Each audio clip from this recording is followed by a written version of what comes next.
Hey there Blenderheads, in this video I'm going to be showing off the TinyEye asset pack.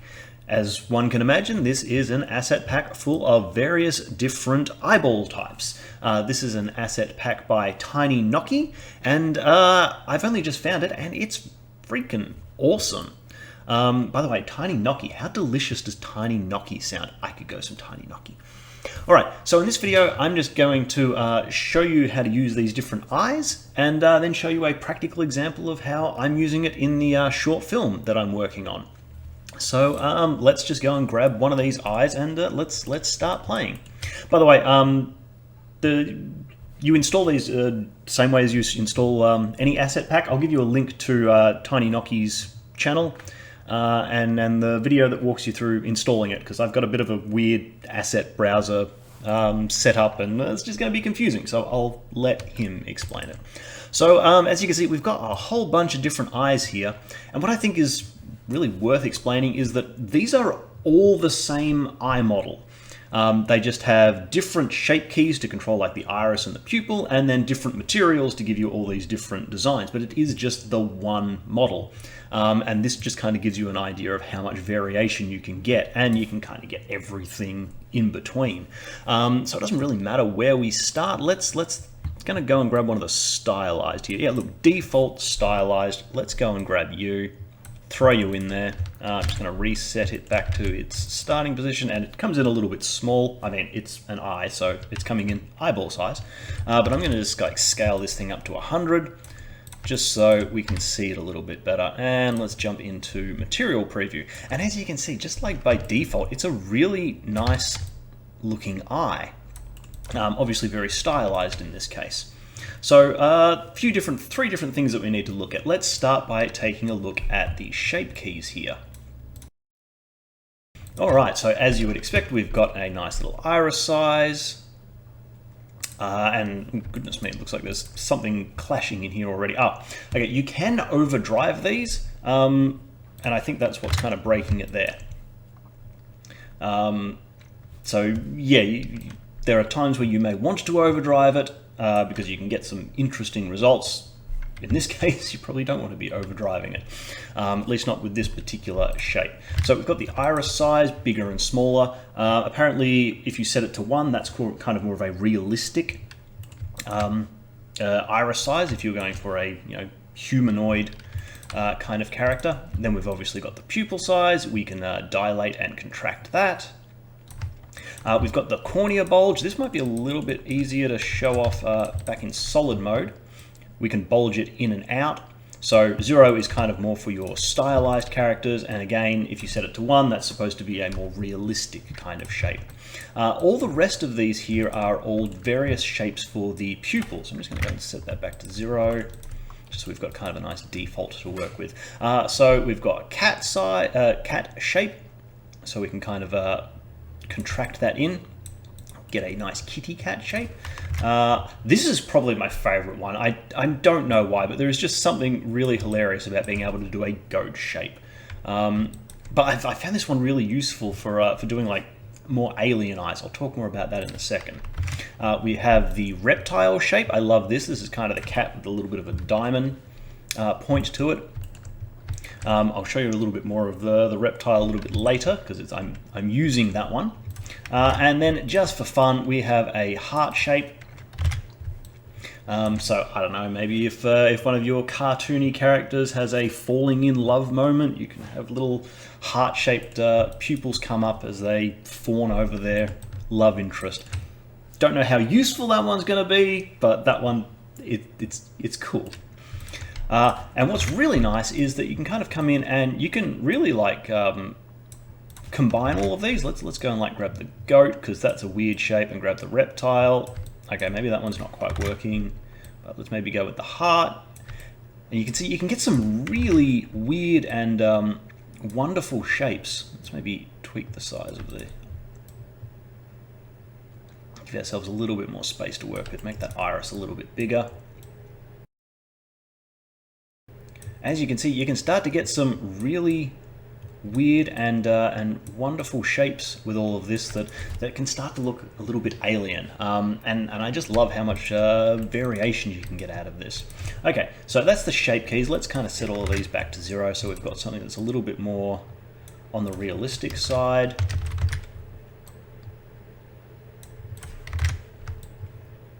Okay, cool. And I'm going to bring up the material editor. And what have we got here? We've got the iris. Let's actually start with the sclera, the white part here. So a whole bunch of different options. Let's just zoom in so you can see this nicely.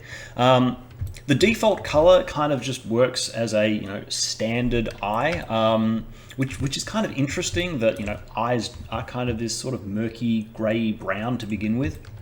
As you can see, that gives like nice realistic results. But if you want to do something crazy, you can come in here, you can make it pure white again if you want to go more cartoony, or you can start to go into some weird and more alien types of designs, or give them liver poisoning or something. I'll probably leave that as the default. Oh, one other thing that I have found is kind of useful, if I just go like what do I want? I want noise, and I'll just throw in a color ramp here. If you want to get a little bit more variation into these things, you absolutely can. So if I just use the color ramp and go a little bit darker on that side and a little bit lighter on that side, and just go and shove a noise texture through there and plug that into the color, give that a brief moment to load. There you go. Okay, this maybe isn't the greatest example of all time, but you can see that if you want to get a little bit more variation in there, you just have to kind of plug different values into the color node. And that can add a little bit of additional realism if that's what you're after. I reckon these top ones are going to be relatively self-explanatory. We've got specular. How shiny do you want your sclera to be? The cornea softness is this little black ring around the iris. Again, if you want to go with that more realistic, crank it up closer to 1. If you want to go more stylized, lower it down to 0. Iris roughness, as one would expect. This is just the kind of that cornea bulge there, so you can determine how rough you want that. Same with the sclera, so you can tweak those independently, which is kind of nice. We have the shadow that you can bring in from the back. I can't imagine needing this terribly much, but I think it's supposed to simulate, like if the eyeball was actually stuck in a socket, the back of the eyeball would be covered in shadow. And I think this is very good for simulating that. Likewise, we can crank up some blood. I like being able to do that. Maybe that's a little bit too far, but and again, the closer to realistic we put this, the more red you might want to add in there, because eyes do get a little bit redder as we go further back. If you want to crank it up into like, I don't know, maybe like a orc or an ogre eye or something, a more evil type character, you can really crank just how red you want that to be. You can add veins, which is awesome. And these look really nice. I'd probably pull them back. Again, if you want to go for realistic, I'd probably pull it back a little bit from the actual iris. But that looks kind of nice. Let's just maybe pull this back. Start to go for something that's pushing a little bit more towards realism. You can determine how big or small you want all of those veins to be. I think 0 is, again, more in that realistic kind of realm. But I don't know, if you had like maybe a giant Godzilla type creature, you might want to make all of those veins a little bit smaller depending on the creature's size. We've got the vein height, which gives it a little bit of bump, which is going to be a little difficult to see here. I wonder if I can see it a little bit better in rendered mode. See if I can pick up a specular highlight here. But yeah, hopefully you can kind of see that it's distorting the specular highlight there as it's adding a little bit of bump. And oh wow, sorry, I'm just realizing I threw that into rendered view, and I mean, it looked really nice in material view. It looks even nicer in rendered view once I've got a HDRI. shining on that. So heck, maybe we'll leave it in rendered view because it looks really nice. Speaking of which, we'll just quickly throw it over to cycles just to demonstrate. Yeah, it works in cycles as well, and looks almost identical actually. There's not a lot of difference between a cycles and an Eevee render. I will leave it in Eevee just because that renders a little bit faster for showing you guys. But just to demonstrate, it can work in both. And then we've got our last control here, which is randomize, which is just going to give our veins a seed number and give us a little bit of optional variation. So that's the sclera. Let's jump over to the iris. This is where I think most of the fun happens. We've got our color, and you can obviously change that to any different color you want. I think you get better results the darker you keep it. So if I just like crank this up, you can see it overblows fairly quickly. Maybe there's a reason you want that. Maybe there's like, I don't know, some sort of White Walker Ice Lord or something you want to play with. But generally speaking, I found that the much lower values give you nicer results. So let's pick a color. Let's give it a nice purple color because why not? All right, we've got the ciliary zones here. This determines these little streaks, how far out they come. We can then tweak their hue independent of the inner and outer sections there. Again, if you want to go for some really crazy alien type eyes, maybe you want to just go nuts with that. Generally speaking, keeping it around about 0.5, give or take, you know, half a value, gives you some nice results. Then we've got the saturation, so you can completely suck all of the color out of it or just keep it fairly standard. We've got the scale here. This is, if we go in a little bit closer, you can see all of these tiny little fibers here. That this determines how detailed this is going to be. We then have our contrast, as one would expect, darker and lighter values. Leave that at a fairly low value, around about 1.5-ish. Strength also plays with your contrast values there. Secondary strength, actually we're going to need to zoom in here. There's kind of two layers to all of these fibers. So if I just turn that right down, you can see there's kind of our first layer, and as I crank this up, you can start to see all these other little fibers starting to appear in there. So, I mean, if you over crank it, you kind of get a weird zoomy sort of effect, but if you keep that at a relatively low value, maybe about 2.5, that's 0.25, 2.5, it just adds that nice little bit of extra detail, which I quite like. We've got this the dark ring here. We can choose how deep we want that to be, so we can completely remove it if we want, or we'll start to bring it in for a slightly more realistic eye. And then once you crank it over one, you start to get into some weird kind of monster alien-esque creatures. So I'm going to leave that at 1. I really love these values. We've got the top shadow, and then we've got these bottom glows. So kind of similar to before, where I was talking about, you know, actually putting the eyeball inside of a skull and you get shadows cast. This casts a shadow as if it was like your brow or your upper eyelid, casting a shadow down onto the eye. Good way of simulating that. And I also just find it gives it, like, the eye a nice gradient down the whole thing, which is kind of funky. And then we have our bottom glow, which is possibly cranked up a little high at the moment.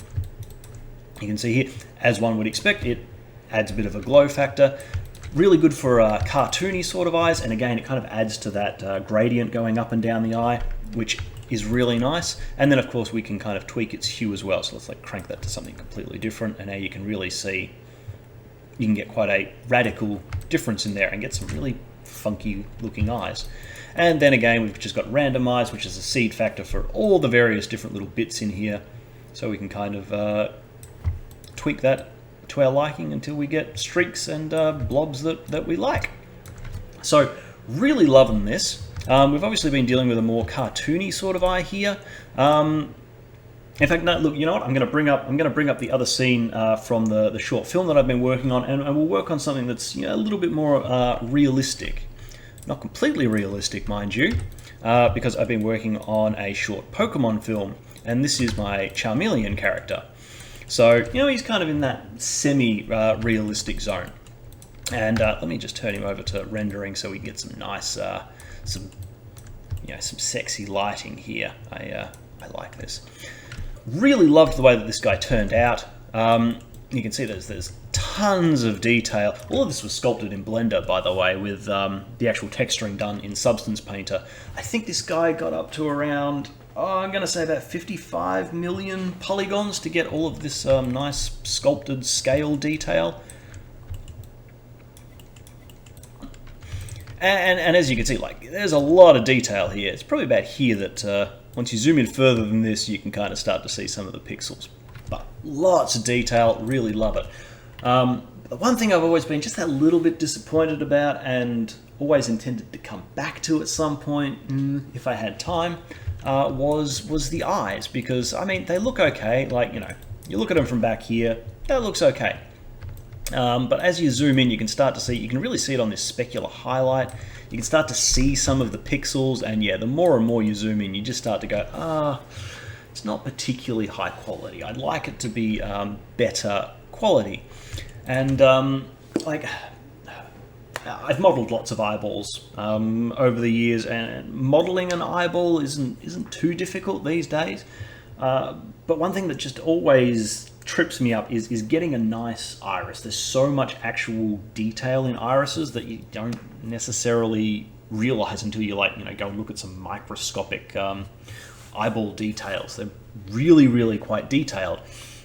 And I always struggle to find good textures because I mean, you try and look them up on Google and you get like actual faces with eyes, and you know, the eyelids are partially covering them, and they're just a nightmare. And trying to find packs and stuff are often really, really expensive.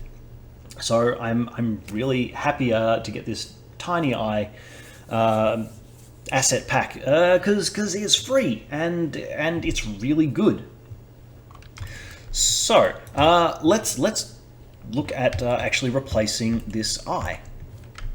So let me just open up the asset browser, and as I say, my setup is a little bit weird and confusing. So there we go. This is where I've got all my tiny eyes.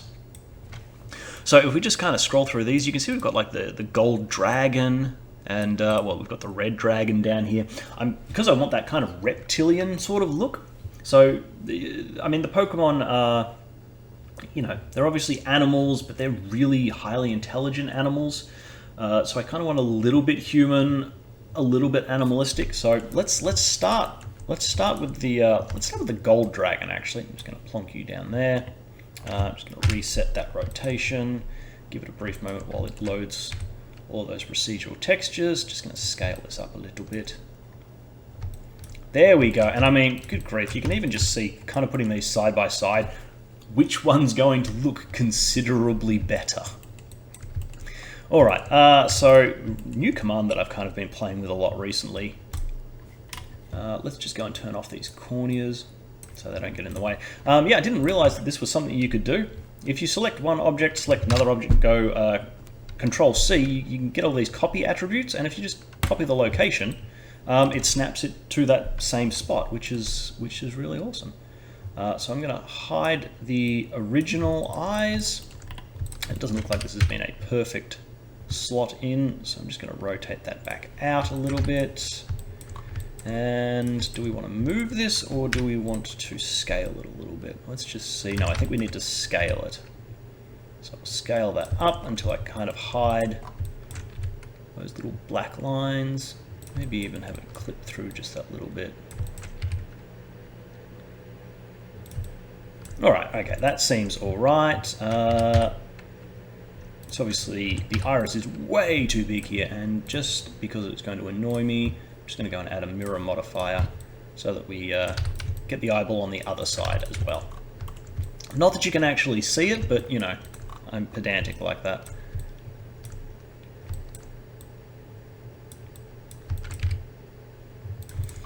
Okay, so we've got the eyeball in. Let's go and tweak some of these things. So this is looking just a little bit too animalistic, too reptilian for me.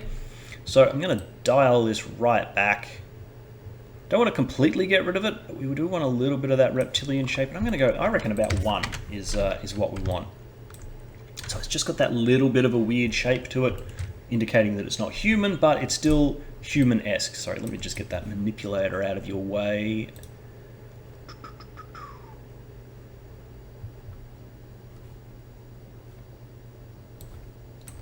There we go. That's a little bit easier. Okay, so the iris is massive here. We need to scale that down a little bit. I reckon somewhere about there.